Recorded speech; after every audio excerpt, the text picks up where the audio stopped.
What is up, guys, and welcome back to a brand new video. We're back once again for career mode, episode number 88, this time for the British Grand Prix, a fan favorite on the calendar, and I'm very much looking forward to getting this one underway. So heading into this one, we have a bit of resource points to spend, as we always do. We're a tier 3 team now with tier 3 facilities, so you'd expect all the big boy resource points to come in. In terms of upgrades, there's not too much we need to do on this car now. One thing I would like to do long term is probably do an ultimate brake upgrade. But you know, that's something we don't need until we get to the power track. So for the time being, given that it's early on in the season, we're going to work on some durability. We are in a good position, upgrade wise, so we can afford to shore up the long term durability of this car. So that's what we're going to do with the energy store. We also need to do control electronics, as that's a component of the car where it's wearing out a little bit at this stage, and we only have two separate components to use over the course of the season. So that'll probably be my next upgrade to do. But anyway, heading into this race, let's have a look at the performance index. We are the best car by some margin over Red Bull, who have recently jumped Mercedes, which is pretty interesting to see that they've bottled their lead, essentially. But here we go for Britain. It's a track which in the past has always been a strong one, a really strong one for the AI. I'd probably say it's their strongest track. For whatever reason, they're just massively OP here. They have a lot of straight line speed, and they always seem to be able to carry a lot of speed into the high speed corners as well. So yeah, there really is no weakness for our competitors at any point over the course of the circuit. So we're really going to have to get the most out of this car in order to win. Lando is going to be set, but yeah, I think if we can get a podium at this racetrack, that honestly, that would be a massive achievement. So let's see if we can do it.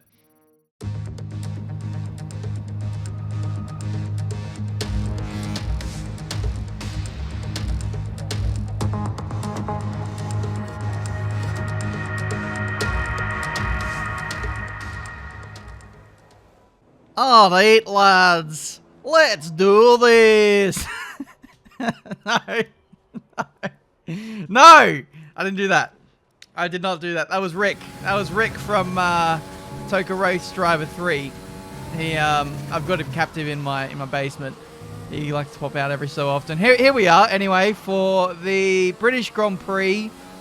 It's not too far from Scotland or wherever the hell he's from to pop down to Toaster and see the Grand Prix, to cheer me on. He's my biggest fan. He's still my manager after all these years, managing me, who owns a Formula 1 team. Anyway, did my first run in qualifying. Was good enough for P10 at the time, but then people improved and demoted me down to P15, and we came close-ish to being knocked out, though we were still like 6/10 above safety, so that's absolutely fine. What's not fine is the gap between me and Lando. It's 1.5 seconds. I don't know where I'm going to find that time, because the laps that I'm putting in are actually pretty decent. Lando is in the 19s. The 19s at Silverstone, which is insanity. Insane, insanity, either or. I feel like I might be the crazy person here, because I just can't find the time to be competitive around this track. I'm 1.3 seconds off, albeit that was with the used set of softs. We're going to go out again, and we're going to try and find some time, but honestly, I don't know where the time is going to come from. I had a look at the sectors, and it just looked like I was losing time everywhere, to be honest. Sectors 1 and 3 in particular, where I'm losing a bit of time. That is where the slower speed corners are, to be fair. But I'm nailing them pretty much. But we're just, the lap time is just not connected, it seems. This has always been a problem on F1 2020. And I'm sure if you watch other YouTube creators who do career modes, you'll see the same thing. So it's not a problem that's unique just to me. But we've got to keep running at the difficulty we're running. And we've got to keep it realistic. I mean, to a degree, you're not going to be on the pace at every single circuit, so maybe this is just going to be the AI's day as we come across the line and we only go P11. 7/10 off still, our teammate of Lando Norris. So we're going to have to go out there again. We do have one more spare set of tires to utilize. Look at Lando, so fast in pretty much every sector except for Sector 3. But, yeah, we need big improvement. We need a couple of tenths in each sector, and I just don't think the time is there because the time that I put in was pretty good. But it's not going to happen now because the game hasn't put us out there in time to set a final run.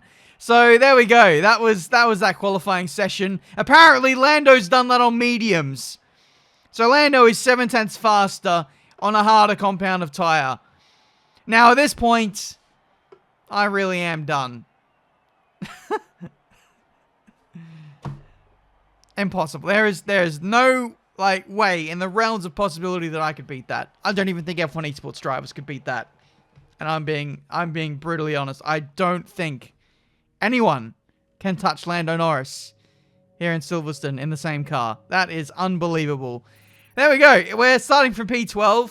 It's not strategic pole position today, but it is strategic front row of the grid. So we're going to start on medium compound tires. We're going to play the long game, and we're going to hope like hell that some miracle can get us out of trouble for this British Grand Prix. Great Britain then, one of only 2 countries to have held a Grand Prix in every single year of the Formula One World Championship. And the circuit extends that record further for today's Grand Prix. Anthony Davidson is alongside me as usual for the race today. Let's talk about day. No grid penalties, no mitigating circumstances, just a poor qualifying performance and a very disappointing start position for them today. They'll have a sinking feeling as they look up from the cockpit and realise they're in a different postcode to the start line for sure. But the one positive they can hold on to is that the car is quick and they can make their way through the field. Now that we've got some points on the board, let's continue this form and aim for another top 10 finish. Well, thank you for that roasting, Anthony Davidson. As always, I really appreciate that. But here we are for the British Grand Prix, the home of Formula One, and the home of Marduk Motorsport. Are we from the UK? Why not? Let's go with it. So, here we are. We're going to do the alternate strategy going on to the mediums and softs. Coincidentally, as we saw from qualifying, Lando is doing the exact same thing. Same with Alex Albon, who has a penalty starting right behind us. So here we go for the British Grand Prix. It is strategic pole position in the end. Let's see if we can do anything with it as we block Bottas going down into turn 1. We go around the outside of his teammate Alexander Albon into the proper turn 1, and then there we go. We can see the massive dive bomb from Albon, who I think might have actually thrown away some of his front wing. In an ambitious dive to get some track position back, he may well have thrown away his race before it's even begun in this British Grand Prix. Here's a replay. Albon does go charging in to the side of a McLaren. I think it's Carlos Sainz there. Hits the side pod, and you can see there the front left end plate is missing. So that's going to have a considerable impact on his pace around this circuit, given that Silverstone has an abundance of high-speed corners. So we're either going to see an early stop here from Albon, or he's going to tough it out on a damaged wing. Either way, it's not a good scenario for him. Speaking of not a good scenario, Max Verstappen leading and, well, taking away that opportunity from the hometown hero, Lando Norris. Lewis Hamilton isn't in the sport anymore on this career mode series, and so the fate of the Britain's hopes lie with Lando for the home win. And there we can see a bit of an excursion for me there as I'm struggling to get to grips with the car at this early stage with a bit of fuel on board. Car feels a little bit understeery at high speed, and we had a bit of a wobble, which meant that taking to the grass was the preferred way to go. And we have another McLaren out. Well, we have someone who's also having issues. That is Jack Aiken, the other British driver in this field. So he won't be winning the Grand Prix today. Here comes another British driver as we go into the middle sector complex. And Albon having a little look there into the middle sector. Nothing quite doing there. And we hold on for the time being. But yeah, that quick little battle we had with Albon has really set him back. It's cost him a bit of momentum, and now he's being overtaken left, right, and centre. Getting overtaken by not one, but maybe 2 Ferraris now as George Russell looks to get involved. These two having their squabbles in the virtual GP this year, which was absolutely lovely to see. But yeah, Albon, I hope he gets back to F1 one day. I still rate him as a really good driver, and I'd love to see what he can do in something that is not a Red Bull. And speaking of Red Bull, there goes Sebastian Vettel. Second driver woes. He is a long way behind Max Verstappen. So the fairy tale for Sebastian Vettel at Red Bull isn't quite working out at this stage. And I don't know, we'll see if this is his farewell tour, this being season 5. He has gone a long way. He's outlasted Lewis Hamilton at this point, which is quite surprising. But either way, that sabbatical didn't exactly help him. Anyway, back to the battle on circuit, and I was having a bit of a ding-dong with on the Ferraris. The other one is now out. That's George Russell. All the British drivers are having woes in this Grand Prix. It's the curse of Silverstone. It's the curse of the home GP.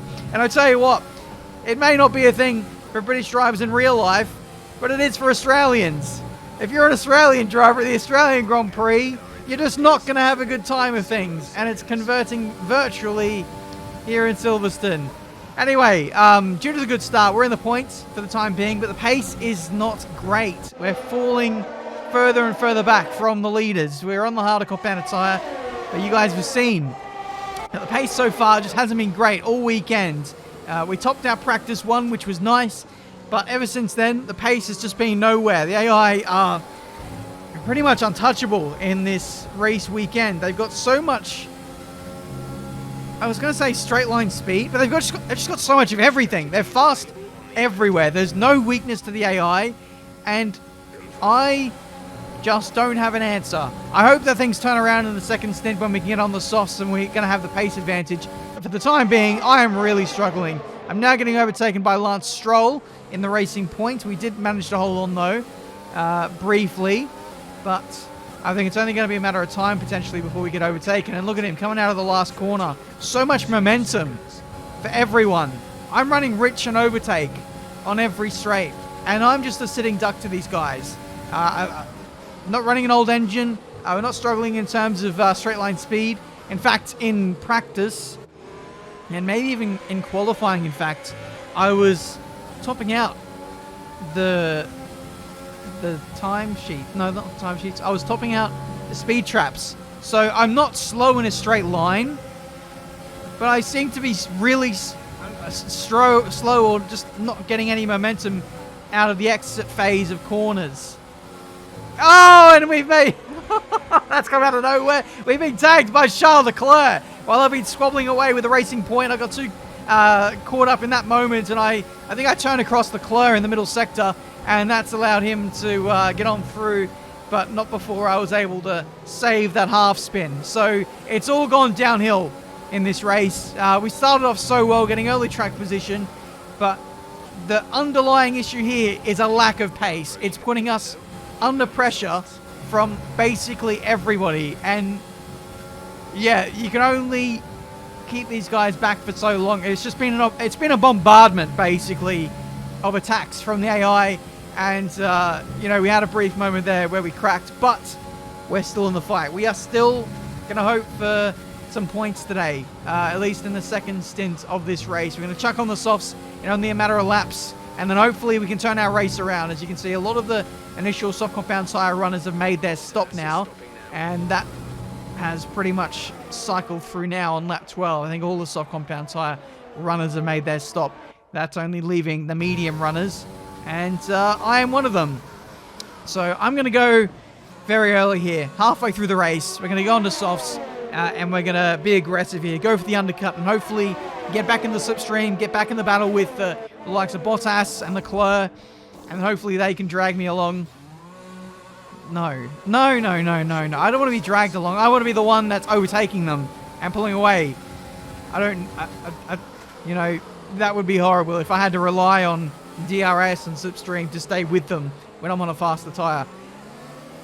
Let's see what we can do on this new tyre. We've emerged in a little bit of traffic. Both the Alfa Romeos are in front of us. I think they need to stop again.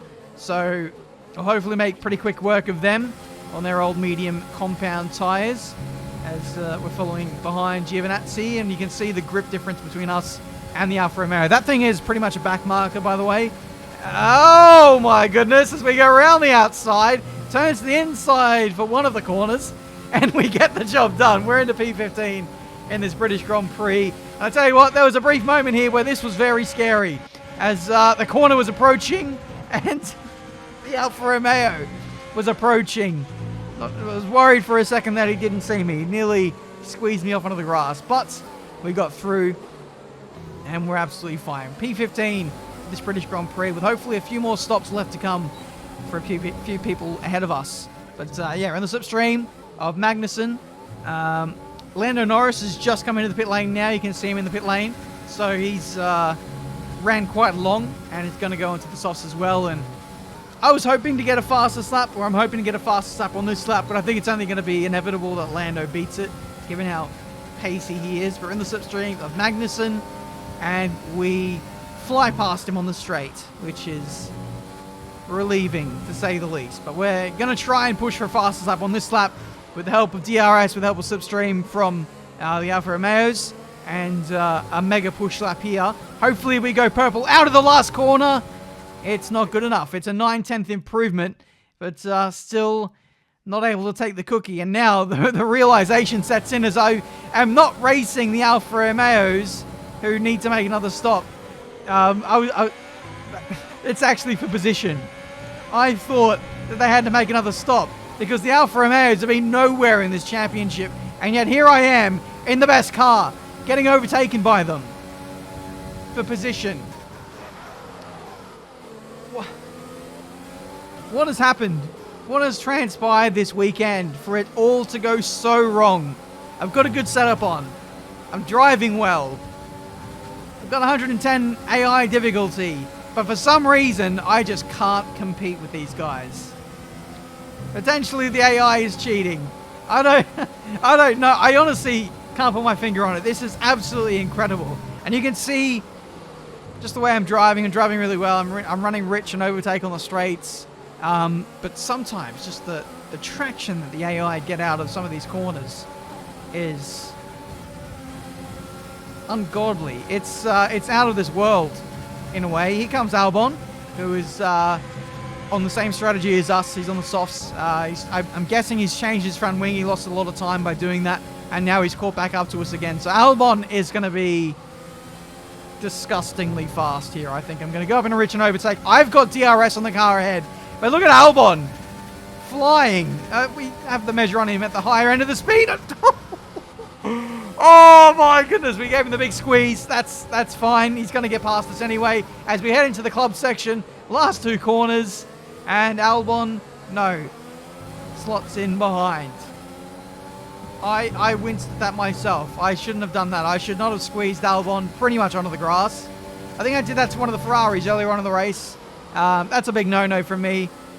But in the end, it doesn't mean anything. It's not going to mean anything because I'm not going to get points. Albon's not going to get points.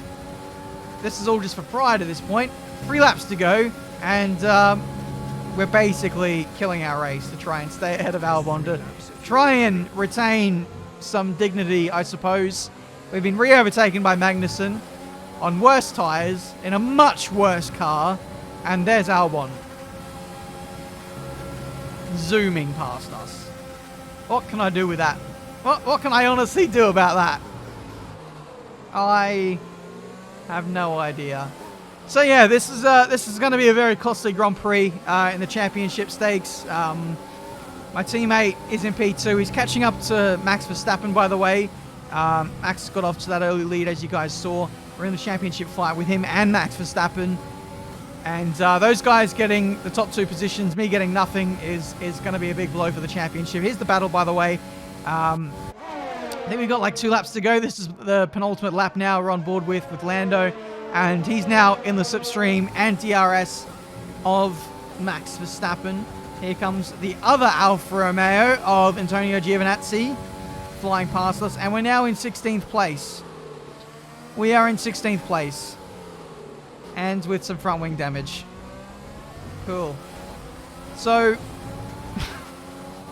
I don't know what the title of this video is going to be. It's going to be something along the lines of the AI cheating or the toughest race I've ever had. But honestly, this is by relative terms, the toughest race I've ever done. I've got the best car, and I'm languishing down in P16 with no answer. I've not had a bad race, yet we're down here. Anyway, let's not focus on that.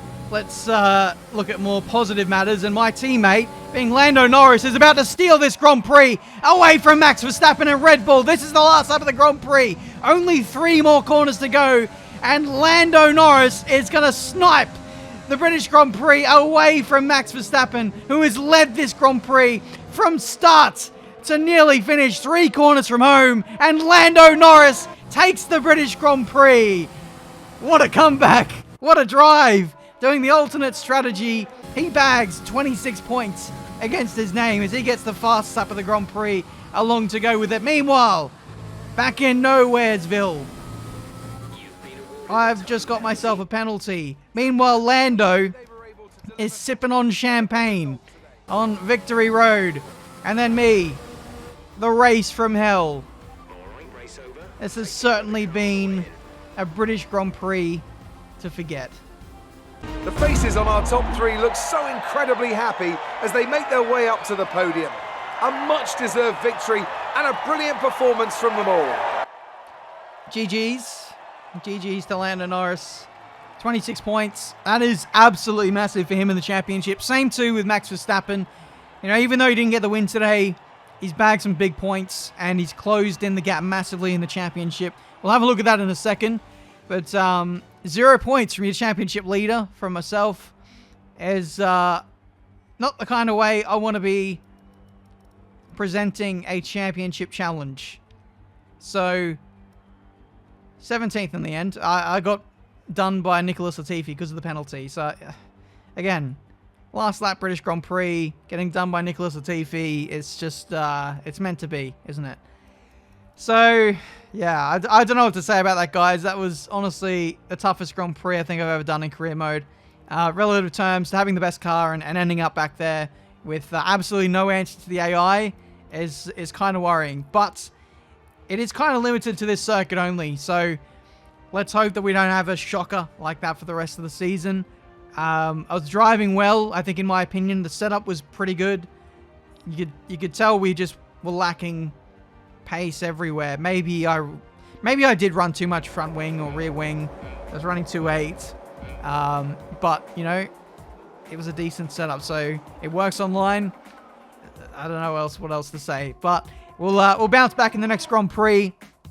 We've got some good tracks coming up. We are still the best car. We are still leading the championship, but only just, as we pretty much level on points with Max Verstappen in the standings. And, you know, with that dominant display from Lando, he's not too far away in the championship either. So, 3-way fight is pretty tasty. I need to sort out my consistency, it seems. But we've still got many races to go. So, I'm remaining optimistic about this season and our hopes for winning the drivers and the constructors. But that's it for me today, guys. Thank you so much for watching. What's your worst track on F1 2020? Is it this one? I'm pretty sure a lot of us share the same bogey tracks when it comes to career mode. The AI are pretty funky. So, let's see if this could be fixed for F1 2021. I don't know. But I'll see you next time, guys. Peace.